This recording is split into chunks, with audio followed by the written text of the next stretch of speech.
Every morning in Villa Grande, Sardinia, the world's oldest villagers quietly sipped olive leaf infusions, while in Icaria and Crete, elders brewed teas and broths from the same leaves, not pills. For centuries, this daily ritual was just normal life, tied to legendary longevity. But why did these traditions vanish, replaced by oil and supplements? To answer that, we have to step inside a kitchen where science, secrecy, and economics collided, leaving only a faint trace of what millions once brewed. Steam curls from a battered kettle as dawn breaks over Villa Grande. In a kitchen lined with olive wood shelves and faded family photos, an elder's hands move with quiet certainty. She gathers olive leaves from a woven basket, dark green, leathery, some still flecked with morning dew. The leaves are rinsed, then torn, releasing a faint grassy scent that lingers in the cool air. Each movement is measured, practiced over decades, shaped by habit more than conscious ritual. Water comes to a boil, the leaves are dropped in, and a soft hiss rises as the infusion takes colour, a pale green, almost gold. The elder sets the cup on the table, cradling it in both hands as if warming herself from the inside out. Outside, the village stirs awake. Roosters call from stone courtyards, and neighbours greet each other in Sardinian dialects that echo through narrow lanes. Here in Ogliastra, life moves at a different pace. The olive tree is everywhere, roots tangled in terraces, branches heavy with fruit, leaves fluttering in the wind.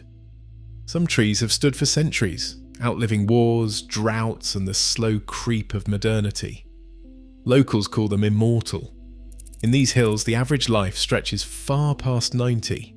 Centenarians are not rare, they are neighbours, storytellers, keepers of old ways. Yet the details of this morning ritual slip through the cracks of written history. There are no recipes in village cookbooks, no formal records in parish archives. Ethnographers searching for testimonies find only fragments, memories of mothers and grandmothers preparing the same hot drink on cold mornings, always with olive leaves, never with tea bags or pills. The practice persists in memory more than in documentation passed from hand to hand, cup to cup. The taste is sharp, slightly bitter, but softened by honey or a slice of lemon. Some say it soothes the stomach, others that it keeps the heart strong. No one measures the leaves or times the steep. The knowledge is lived, not written. In Villa Grande, the kitchen is both sanctuary and laboratory. Here, science and tradition blend with the steam rising from a simple cup. The elder sips slowly, eyes closed, listening to the quiet hum of the day beginning. Outside, the world is changing, but inside this room, the old ways endure, if only for a little while longer. A kettle rattles on a wood-fired stove in a hillside house above Evdilos, Icaria. Here, the morning begins with a cup of olive leaf tea, known locally as Tsai Tu Elaiola Filu. An Icarian villager, Maria, pinches a handful of slender, silvery leaves from a tin on her shelf. She speaks softly as she explains her habit. One cup with breakfast and another before bed, especially when the wind picks up and the sea air grows damp. The leaves steep in boiled water until the liquid turns a muted green. Maria adds a sprig of wild oregano, sometimes a sliver of lemon, never sugar. The taste is bracing, almost peppery, with a faint trace of the salt carried on the island breeze. Elders here credit this simple infusion with keeping their hearts steady and their blood pressure in check, though no one can recall who first started the practice. In Icaria, the olive tree is more than a crop. It is a companion, its leaves a quiet daily presence, as unremarkable as the bread on the table. Across the Aegean in the Cretan village of Anaskali, a cook named Manolis prepares a midday broth. He gathers olive leaves from a gnarled tree near his courtyard, its trunk twisted into shapes that seem older than memory itself. The Vouvs tree, not far from here, has stood for over 2,000 years, its roots sunk deep before the first stone of Knossos was laid. Manolis rinses the leaves, then drops them into a simmering pot with beans, barley, and a handful of wild greens. The olive leaves infuse the broth with a subtle bitterness, balancing the sweetness of the vegetables. This is not a recipe found in any book, but a habit learned by watching his grandmother, who learned from hers. In Crete, olive leaves are as likely to season a soup as to steep in a cup. Their use is woven into the rhythm of daily meals, a handful tossed into a stew, a few dried leaves crumbled over roasted potatoes, a bundle left to dry above the hearth for winter. In both Icaria and Crete, the olive tree is revered not only for its fruit or oil, but for its enduring presence. The Vouves tree, still bearing olives after 20 centuries, stands as a living testament to this bond. Its leaves, gathered by hand, connect generations across time. These customs are not monuments or formal rituals, they are small acts repeated without fanfare, as ordinary as breathing. The knowledge is practical, shaped by necessity and passed quietly from one cook or villager to the next. Even as the world outside grows more mechanized, these pockets of tradition endure, holding on to the taste and memory of the whole tree. A low rumble cuts through the olive groves as the first harvester rolls in before sunrise. Metal arms extend, gripping the trunk of a 60-year-old tree. With a sudden jolt, the machine vibrates at 20 times per second, shaking olives and leaves loose in a single, violent burst. Branches whip back and forth, scattering fruit and foliage onto wide nets below. What once took a family a day with poles and baskets now happens in less than a minute. The air fills with the sharp scent of bruised leaves, the ground carpeted in green and black. Operators in heavy boots move quickly, driving the next set of shakers toward the neighbouring rows. Each tree surrenders up to 1,500 kilograms of leaves per hectare during harvest, a figure that dwarfs the handfuls once gathered for kitchen use. Pneumatic vibration tools, first introduced in the 1970s, replaced hand labour across Italy, Greece and Spain. By the 1990s, trunk shakers and canopy shakers dominated the landscape. A John Deere 8000 series trunk shaker, for example, clamps onto the tree and delivers a controlled force of up to 10,000 newtons, shaking for just 6 seconds before moving on. Canopy shakers, like the Gregoire Samba, straddle entire hedgerows, their flexible tines stripping olives and leaves from super-intensive plantings at a rate of up to 1 hectare per hour. In Puglia, Andalusia and Crete, these machines became the new harvesters of record, their efficiency measured in hectares cleared, not hands fed. Once collected, olives and leaves tumble along conveyor belts toward the mill. Here, a wall of fans blasts away leaves and twigs, funneling them into massive bins marked as waste. In older mills, leaves were sorted by hand or with simple blowers. Today, defoliators and continuous lines remove up to 90% of foliage before crushing. The olives continue to the crusher. The leaves are destined for compost, animal feed, or, in rare cases, extraction plants. None are set aside for food. The process is relentless, optimized for speed and oil yield. At the heart of the modern mill stands the two-phase decanter centrifuge. Introduced in the 1980s, this machine spins olive paste at 4,000 revolutions per minute, separating oil from pomace in a closed, continuous system. The decanter improves efficiency, reduces water use, and leaves little room for the old habit of saving leaves for kitchen or teapot. In a single day, a medium-sized mill can process dozens of tons of olives, discarding nearly a ton of leaves per hectare without a second thought. What was once an ingredient is now a byproduct, swept aside by the very machinery that made olive oil a global commodity. In the offices of a growers' cooperative outside Brie, spreadsheets and invoices pile up on a battered desk. The manager, sleeves rolled, explains the economics behind every harvest. For each hectare, a grower receives a payment calibrated by European Union rules, subsidies that reward oil yield, not the whole harvest. The Common Agricultural Policy, called CAP, structures incentives around litres of oil extracted, not kilos of leaves gathered. This formula, unchanged since the 1980s, shapes every decision from the grove to the mill. Leaves, once gathered for kitchen use or home remedies, are now swept aside in bulk. The cooperative's ledger records them as biomass waste, a category with no assigned value. Oil, on the other hand, is tracked to the last drop.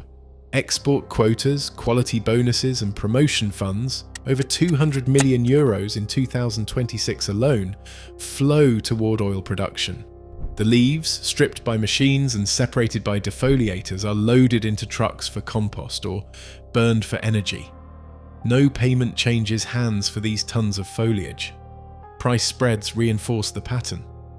Bulk olive leaves might fetch 10 to 50 cents a kilo from extractors if they are collected at all. Most are discarded. But once processed into capsules or tinctures, the same leaves can command retail prices of 20 to 50 euros per bottle. The supply chain bypasses food markets entirely. Instead, leaves are funneled to extraction plants in Spain or Italy where europaea and hydroxytyrosol are concentrated for supplements. The markup on these products can exceed 50-fold from grove to pharmacy shelf, yet none of this value returns to the original grower or cooperative. The manager shrugs. He says, "We are paid for oil, not leaves. The system does not reward tradition." He gestures toward a stack of promotional materials, glossy brochures funded by European Union campaigns, all featuring golden oil pouring over bread or salad. There are no images of leaves. Within this framework, the olive tree is reduced to its most profitable output, and the rest is rendered invisible. The rules and incentives, written far from the groves, ensure that leaves remain outside the boundaries of everyday food, no matter how long they lingered in village kitchens. Rows of white bottles line the shelves in a pharmacy on the outskirts of Bari. Their labels feature olive branches in soft watercolour, promising vitality, immune support and heart health. The fine print lists ingredients like europaea and hydroxytyrosol, compounds once consumed unknowingly in village kitchens, now isolated and quantified for the supplement market. Inside the capsules, the bitter edge of the leaf has been tamed by industrial processing. Extraction plants in Spain and Italy soak the leaves in ethanol or water, filter out solids and concentrate the liquid until the taste is nearly gone. The resulting powder is blended with fillers, pressed into tablets or sealed in gelatin capsules. A kilo of dried leaves, worth less than €1 at the mill, is transformed into hundreds of euros worth of supplements by the time it reaches the shelf. The packaging speaks a new language. Words like standardized extract, polyphenol complex, and antioxidant defense dominate the front. The back panel details dosage instructions, disclaimers, and a barcode. The story of the leaf as a food fades, replaced by the language of medicine and marketing. Bitterness, once balanced by honey or lemon, is now seen as a flaw to be masked, not a flavour to be embraced. Encapsulation techniques ensure that the sharp, grassy notes of the original leaf never reach the tongue. Instead, the experience is clean, clinical, and nearly anonymous. Pharmacies and online retailers tout the benefits with charts and infographics, cholesterol levels, free radical scavenging, cellular protection. The olive tree, once rooted in the rhythms of daily meals, is recast as a source of bioactive compounds to be measured in milligrams and consumed in cycles. The supplement aisle expands each year, filled with bottles that promise the secrets of Mediterranean longevity in a form that fits between breakfast and the morning commute. The transition is nearly invisible. What was once a handful of leaves gathered from the family tree becomes a product of extraction lines and global supply chains. The act of drinking olive leaf tea with neighbours or adding leaves to a pot of soup is replaced by swallowing a capsule with water, often alone. The leaf is no longer food, it is a commodity, its bitterness neutralised, its story rewritten in the language of health claims and laboratory standards. In a fluorescent light lab at the University of Padua, a cluster of glass vials sits beside a centrifuge, whirring quietly. At the centre of the bench, a small pile of olive leaves, dried, veined, unmistakably Mediterranean, waits for analysis. Dr. Gaia Gherardi and her team lean over the samples, pipetting precise amounts of extract into wells. Their focus is on a single molecule, europaea, the compound that gives olive leaves their bitter edge and, as it turns out, much of their power. Europaea was first isolated in the mid-20th century, but only recently have its cellular effects been mapped in detail. In 2024, Gherardi's group screened over 5,000 natural molecules, searching for anything that could restore lost energy and aging muscle. Out of the entire library, europaea stood out. When introduced to aged muscle cells, the molecule triggered a sharp increase in mitochondrial calcium uptake, a process essential for muscle contraction, energy production, and cellular repair. In aging tissue, this calcium flow drops by nearly half, contributing to weakness and fatigue. European reversed this decline, restoring levels to those seen in much younger cells. The next step moved from petri dish to living organism. Old mice, their muscle fibers weakened by age, received a daily dose of olive leaf extract, 50 milligrams per kilogram of body weight. Over several weeks, their running endurance improved, muscle mass increased, and mitochondrial function rebounded. The treated mice outperformed their untreated peers, showing greater strength and stamina in treadmill tests. Tissue samples revealed a resurgence of MCUR-R1, a gene critical for mitochondrial calcium channels, now reactivated by European. The effect was not subtle, it was measurable and repeatable, and in the context of aging biology, remarkable. Early human data, though more modest, points in the same direction. In small clinical trials, volunteers taking olive leaf extract showed mild improvements in blood pressure, triglycerides, and markers of metabolic health. Postmenopausal women experienced better bone density and shifts in connective tissue proteins, collagen and elastin, after several weeks of supplementation. No single study claims a miracle, but the pattern is consistent. The compounds once consumed unknowingly in village kitchens now demonstrate measurable effects in controlled settings.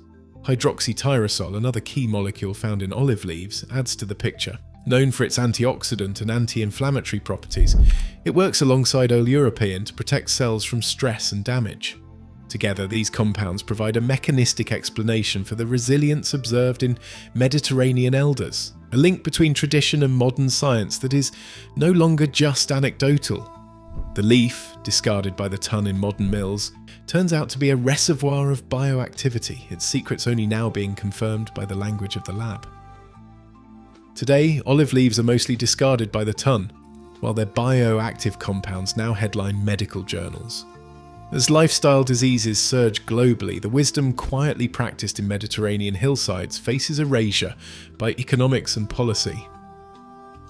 The world's healthiest cultures found answers in what industry left behind. Sometimes what we overlook in the rush for progress holds the very key we're searching for. What do you think? Can tradition and science finally meet again?